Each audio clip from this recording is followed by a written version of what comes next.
सलैया साहित्य संसार में आपका पुनः हार्दिक अभिनंदन। मैं कन्हैयालाल मिश्र प्रभाकर के निबंध मैं तुम वे सब अधूरे लेकर उपस्थित हूँ।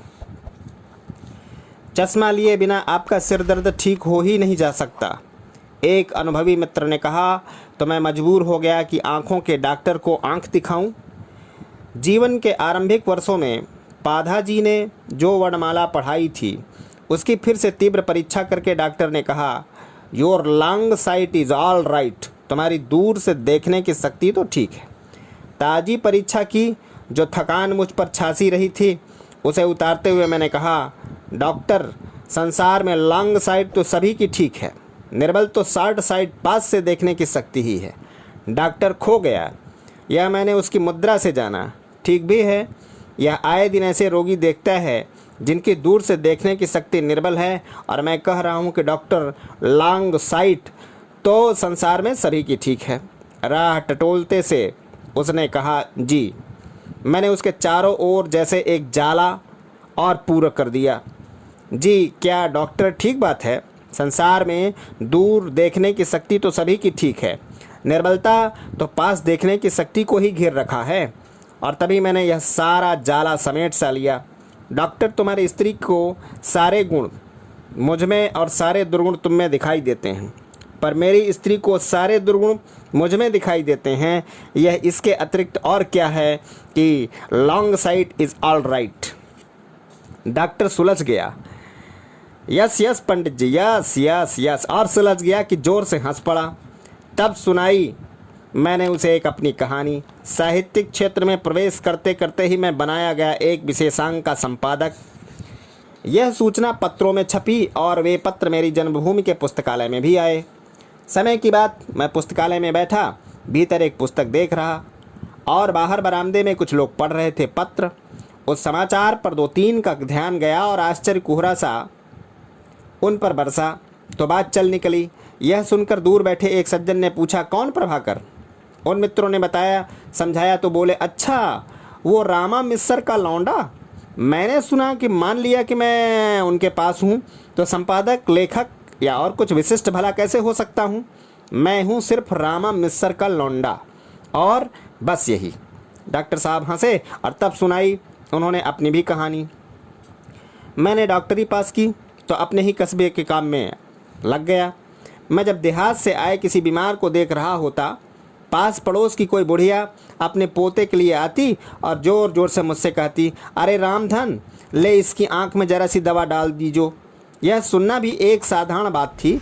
अब तो भाई बड़ा आदमी हो गया है तू, ऊब कर दवा खाना यहाँ उठा लाया, अब मज़े में हूँ। डॉक्टर साहब हंसे तो मैंने भी उनकी हंसी में अपनी हंसी मिला दी। तो अब तो आप मान गए कि संसार में दूर से देखने की शक्ति अधिकतर लोगों की सही है। जगजीवन की स्त्री एमए पास है, संगीत में तानसेन और नृत्य में उदय शंकर के पास बैठती है। स्वतंत्रता दिवस को क्लब गोष्ठी में उसने अपनी कला का जो प्रदर्शन किया उसकी खूब धूम मच गई। वासुदेव की स्त्री साधारण पढ़ी लिखी है, नम्र है, सेवाशील है, रात दिन अपने पति और परिवार की सेवा में लीन रहती है।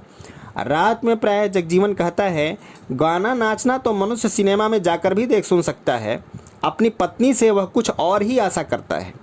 वासुदेव की पत्नी साक्षात देवी है, दिन भर काम करती है और क्या मजाल कि बिना पैर दबाए वासुदेव को रात में सोने दे। प्राय ठीक इसी समय वासुदेव कहता है, खाना, बर्तन, झाड़ू, बुहारू, पैर दबाना और कपड़े धोना, यह सब तो 10 रुपये का नौकर भी कर लेता है। मनुष्य अपनी स्त्री से कुछ और ही आशा करता है। देवी जी जगजीवन की स्त्री हैं, क्लब जाती हैं, अफसरों से मिलती हैं और अपने पति से 10 काम बना कर लाती हैं। अगर वह बैठी और पैर ही दबाती रहीं तो इसका क्या फ़ायदा? यही एक प्रश्न। यदि जगजीवन और वासुदेव परस्पर अपनी पत्नियां बदल लें तो क्या संतुष्ट हो सकते हैं? ऊपर से कहने को जी चाहता है हाँ, पर अनुभव इसका समर्थन नहीं करता। कुछ सप्ताहों में ही जगजीवन का मन गूंजती स्वर लहरी और थिरकते घुंघरुओं के लिए और वासुदेव का मन पिंडलियों की हड़कन का विष चूसने को उचकती उंगलियों के लिए विह्वल हो उठेगा। फिर यह एक प्रश्न है जो मन में यहाँ उमड़ता है। प्रश्न छोटा सा है पर इसके भीतर जिज्ञासा के पुराण बिखरे हैं।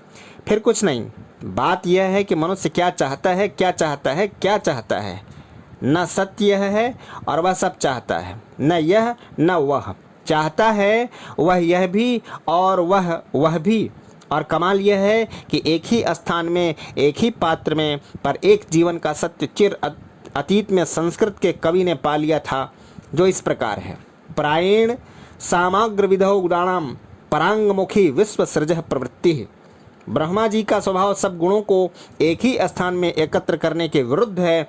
वे कहीं कुछ रचते हैं और कहीं कुछ रचते हैं। इकराम और हरि सिंह दो पुराने साथी। इकराम ऐसा कि दुश्मनों के भी काम करता चले, और यही नहीं कि दूसरों के काम आना उसका स्वभाव, यही उसका चाव भी। अपना समय और शक्ति लगाकर दूसरों के काम करे और उसमें जो रस ले। हरि सिंह उस दिन मिला और नाराज इकराम के बारे में उसे शिकायत की कि एक बात कही थी, उसने नहीं मानी। बात न मानना इकराम के स्वभाव के विरुद्ध। और फिर यह क्या बात, जांच की तो जाना कि उसी वर्ष में इकराम ने हरि सिंह के 10 काम संवारे हैं। 11वें काम के समय वह बीमार हो गया और काम न कर पाया।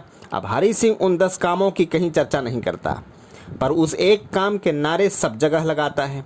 उसके मन में उन 10 कामों का आभार तो कहीं नहीं है, इस एक काम का उपालंभ जरूर भरा है।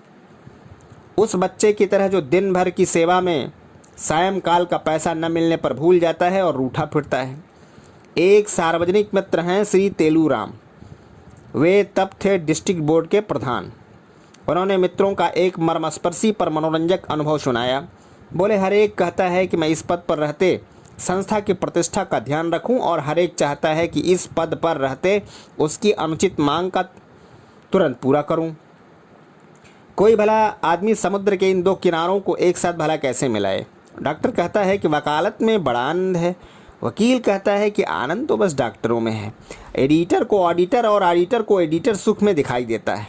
बात यह है कि जो हमें प्राप्त है हम उसे नहीं देख पाते, जो दूर है वह हमारी उत्सुकता का केंद्र है, उसके छिद्र हमें दिखाई नहीं देते। जीवन का सच्चा पथ यह नहीं है कि जो हमें प्राप्त नहीं उसके लिए हम रोते रहें।